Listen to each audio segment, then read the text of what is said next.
네, 한국 최고 레프트 윙백이라 불리는 이영표 선수는 PSV 아인토벤, 토트넘 핫스퍼, 그리고 보루시아 도르트문트와 같은 세계 최고의 축구 클럽에서 선수 생활을 했습니다. 현재 37인 그는 지금도 캐나다 밴쿠버 화이트캡스에서 선수 생활을 하고 있습니다. 독실한 그리스도인으로 알려진 이영표 선수는 축구 실력뿐만 아니라 특유의 성실함과 모범적인 생활로 많은 사람들에게 칭찬을 받고 있습니다. 그러나 2006년 토트넘 핫스퍼 시절 이탈리아의 명문 클럽인 AS 로마로의 이적을 거부한 일로 축구 팬들의 비난을 받았습니다. 이영표 선수는 한 인터뷰를 통해 이적을 거부한 이유를 이렇게 밝혔습니다. 돈이나 명성 때문이라면 당연히 로마로 가야 한다. 하지만 돈이나 명성보다 소중한 것이 있다. 5년 전 저는 한 교회에서 이영표 선수의 간증을 들은 적이 있습니다. 그는 그 시간에 이적을 거부했던 이유를 상세히 설명해 주었습니다. 2006년 당시 토트넘 구단주는 높은 이적료를 챙길 수 있다는 이유로 이영표 선수를 보내기를 원했다고 합니다. 그러나 자신을 데려온 마틴 욜 감독은 팀에 남아주길 바랬다고 합니다. 그는 이적을 앞둔 시점까지 고민을 했고 하나님께 기도했습니다. 그는 기도 중에 자신을 믿어준 마틴 욜 감독과의 신의를 지키는 것이 돈과 명성보다 더 중요한 것임을 깨닫게 되었습니다. 그 후 그는 비난을 감수하면서까지도 이적을 거부하게 되었습니다. 여러분, 돈과 명성을 포기하는 것뿐만 아니라 비난을 감수하면서까지 이적을 거부한 이영표 선수의 선택은 과연 옳은 선택이었을까요? 오늘 본문 말씀은 떡 5개와 물고기 2마리로 5,000명을 먹이신 오병이어 기적 직후에 예수님의 행적을 설명하고 있습니다. 본문 말씀 전에 나오는 21절에 오병이어 기적에 모인 사람의 수가 5,000명이라고 하고 있는데 그것은 여자와 아이를 제외한 것이라고 말해주고 있습니다. 만약 성인 남자가 아내와 아이를 데리고 있을 경우 그 무리의 수는 최소한 1만 명 이상이 됩니다. 예수님 당시에 갈릴리 지방의 인구가 4만 명 정도였다고 합니다. 그런 상황에서 한 사람의 가르침을 받기 위해서 1만 명 이상의 사람이 모였다는 것은 당시에 예수님의 명성이 어떠했는지를 보여주고 있습니다. 예수님은 그 자리에 모인 사람들에게 하나님의 나라의 일을 말씀하시고 또한 많은 병자들을 고쳐주셨습니다. 날이 저물어가고 아무것도 없는 빈들에서 모인 수많은 사람들에게는 먹을 것이 필요했습니다. 그때 예수님은 한 아이가 가져온 보리떡 5개와 물고기 2마리로 5,000명을 먹이시는 그러한 기적을 보여주셨습니다. 여러분, 자신의 눈앞에서 인간의 사고로는 도저히 상상할 수 없는 기적 같은 일이 벌어졌다면 그 뒤에, 그 현상 뒤에는 무엇이 뒤따라오겠습니까? 그러한 기적을 행한 사람을 칭송하고 경배하는 일이 벌어졌을 것입니다. 오병이어 기적을 다루고 있는 또 다른 본문인 요한복음 6장 14절부터 15절은 당시의 모습을 잘 보여줍니다. 우리 말씀을 같이 읽어보도록 하겠습니다. 같이 읽겠습니다. 그 사람들이 예수께 행하신 이 표적을 보고 말하되 이는 참으로 세상에 오실 그 선지자라 하더라. 그러므로 예수께서 그들이 와서 자기를 억지로 임금으로 삼으려는 줄 아시고 다시 혼자 산으로 떠나가시느니라. 예수님이 행하신 일들을 경험한 그들은 예수님을 모세와 같은 선지자로 여기고 예수님을 왕으로 모시려고 했습니다. 어찌 보면 그 자리에 있는 사람들이 취할 수 있는 당연한 행동이었습니다. 그러나 예수님은 제자들을 배에 태워 강 건너편으로 보내시고 그 자리에 있던 무리를 보내신 후에 기도하러 따로 산에 올라가셨습니다. 왜? 예수님은 수많은 사람들의 칭송과 경배를 뒤로한 채, 그리고 하나님의 아들로서 더 큰 일을 행할 수 있는 결정적인 순간을 뒤로하고 기도하러 가신 것일까요? 그것은 사람들의 칭송과 경배 이전에 하나님과의 관계가 더 중요했기 때문입니다. 요한복음은 예수님께서 다시 산에 올라가셨다고 기록합니다. 하던 일을 되풀이한다는 부사, 뜻을 가진 부사, 다시를 기록하므로 예수님의 기도 생활이 반복적이었음을 알려줍니다. 누가복음 22장 39절에는 예수님께서 감람산에 찾아 기도하는 습관을 갖고 계셨음을 밝혀주고 있습니다. 예수님은 세상의 명성과 능력보다 하나님과의 만남의 길을 선택하셨습니다. 서바이벌 오디션 프로인 슈퍼스타 K는 무한도전과 함께 예능의 판도를 바꾼 프로그램입니다. 가수를 꿈꾸는 수많은 사람들이 서바이벌 미션을 통해 생존 경쟁을 치릅니다.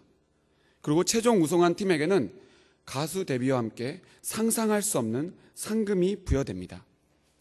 슈퍼스타 K는 오디션 프로그램에 신드롬을 일으켰습니다.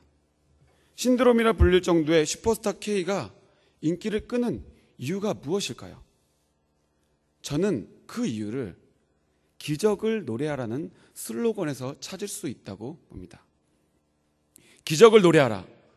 이 슬로건은 가수를 꿈꿔왔지만 그 꿈을 꿈으로만 간직하고 있던 사람들의 마음을 움직였습니다. 그래서 수많은 사람들이 그 꿈을 이루기 위해 남녀노소, 빈부귀천을 막론하고 한 자리에 모입니다. 그렇습니다. 사람들은 기적을 꿈꿉니다. 그리고 기적을 노래하기 위해 말도 안 되는 확률에 도전합니다. 세상적인 성공과 타인에게 인정을 받고자 하는 마음은 사람으로서 당연한 것입니다. 오늘 말씀처럼 많은 사람들이 자신을 임금으로 삼고자 한다면 그러한 영광을 포기할 수 있는 인간이 얼마나 되겠습니까? 예수님과 같은 능력이 있다면 그 능력을 보상받고 싶은 것이 사람으로서 당연한 것 아닙니까? 수많은 병자들을 고치고 굶주린 사람들을 배불리 먹게 하신 예수님을 상상해 보십시오. 그 자리에 있는 사람에게 예수님은 슈퍼스타 아니시겠습니까? 사람들에게 인정받고 성공할 수 있는 기회는 쉽게 오는 것이 아닙니다. 어떤 사람에게는 평생을 기다려도 오지 않습니다. 어느 누가 성공할 수 있는 기회를 포기할 수 있겠습니까? 그러나 여러분, 사도 바울은 이렇게 말하고 있습니다. 이제 내가 사람들에게 좋게 하랴, 하나님께 좋게 하랴, 사람들에게 기쁨을 구하랴. 내가 지금까지 사람의 기쁨을 구하는 것이었다면 그리스도의 종이 아니니라. 그리스도의 종이라면 하나님의 기쁨을 추구해야 한다는 것입니다. 하나님의 기쁨이라는 것, 그것이 무엇일까요? 그것은 그분의 뜻을 따라 사는 것입니다. 그분의 뜻을 따는 삶을 가장 모범적으로 보여주신 분이 예수님입니다. 예수님은 세상의 명성보다 하나님과의 만남, 기도를 중요하게 여기셨습니다. 오늘 본문 22절에 보면 예수님이 제자들을 재촉하여 건너편으로 보내셨다고 합니다.